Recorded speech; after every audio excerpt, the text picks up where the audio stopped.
Habra station. Habra স্টেশনে এইমাত্র ট্রেনটা ঢুকলো, 8:25 বাজে এখন, ঠিক আছে? একদম অফিসিয়াল টাইম কিন্তু। দেখো এই স্টেশনেও মানুষের কত ক্রেজ, দেখো কি পরিমাণ ক্রেজ, দেখো দেখো দেখো দেখো কেমন লাগছে? ঐতিহাসিক দিনে ঐতিহাসিক মুহূর্তের সাক্ষী থাকলাম আমরা বিগত দিনে যাত্রী, দীর্ঘ 20 বছরের ওপরে আমরা হাবড়া লোকালের যাত্রী। এই আজ ঐতিহাসিক দিন, রেল বোর্ডকে ধন্যবাদ জানাই, ঐশ্বরী বৈষ্ণবজিকে ধন্যবাদ জানাই, রেলের মন্ত্রী আমাদের এই পরিষেবা দেওয়ার জন্য।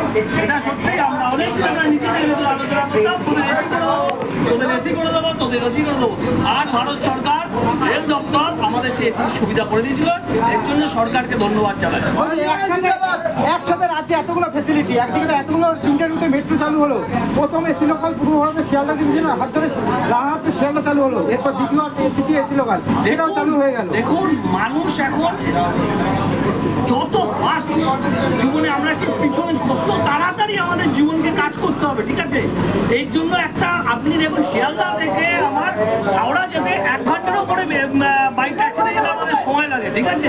সেই জার্নিটা আমরা যদি আধা ঘন্টায় পেয়ে যাই, তো মানুষ কোনটা নেবে? 1 ঘন্টার জার্নিটা নেবে না আধা ঘন্টা উইথ কমফোর্টেবল জার্নিটা নেবে? মানুষ আমরা দিল্লি মেট্রো আপনি এখনো চিন্তা করতে পারবেন না, একটা ঐতিহাসিক দিল্লির মেট্রো। যারা গেছে তারা জানে যে দিল্লির মেট্রো কি জিনিস, একটা সুন্দর সিস্টেমে চলে। সেই সিস্টেমটা আমরা কলকাতায় পিছিয়ে আছি, কারণ আমরাই প্রথম ভারতবর্ষের বুকে রেল মেট্রো রেল চলে আমাদের রাজ্যেই, আমাদের শহরে। সেই জায়গায় দাঁড়িয়ে আমরা পিছিয়ে আছি। হয়ে যাবে ভবিষ্যতে, আগে সব প্ল্যানিং করে চলতে হয়ে যাবে।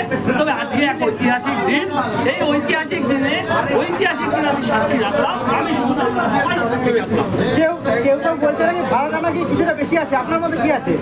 দেখুন, যাদের কিছু মনে করবেন না, একটা ক্লাস আপনাকে মেনটেন করতে হবে, ঠিক আছে? ভাড়া বেশি আজকে দৈনন্দিন জীবনে সবার আমাদের কিন্তু উপার্জন ক্ষমতা বেড়েছে, তো উপার্জন ক্ষমতা বেড়েছে, স্বাচ্ছন্দ্য জীবনযাপন। আপনি চিন্তা করুন, এসিতে যাবো শিয়ালদা অবধি 45 কিলোমিটার আমি হাবড়া দিয়ে যাবো, তো 90 টাকা ভাড়া, কোনো অসুবিধা নেই। সবাই মিলে আমরা ভাড়াটা দেবো, ভাড়াটা দিয়ে তাতে কি হচ্ছে দেখুন, ভাড়া যদি রেল বোর্ড বুঝবে, যদি তাদের যদি সেল বাড়ে তাহলে বুঝবে ভাড়া কমফোর্টেবল আছে, পরিষ্কার কথা আছে। ভাড়া না, আগে আমাদের তো পরিষেবা চাই। মানুষের কাছে এখন পয়সা আছে, পরিষেবা দিলেই যথেষ্ট, ঠিক আছে? বুঝতে পারলেন? অসংখ্য ধন্যবাদ আপনাকে। ধন্যবাদ। আমার নাম রাজু বিশ্বাস, আপনাদের অসংখ্য ধন্যবাদ দাদা ভাই। ভিডিওটা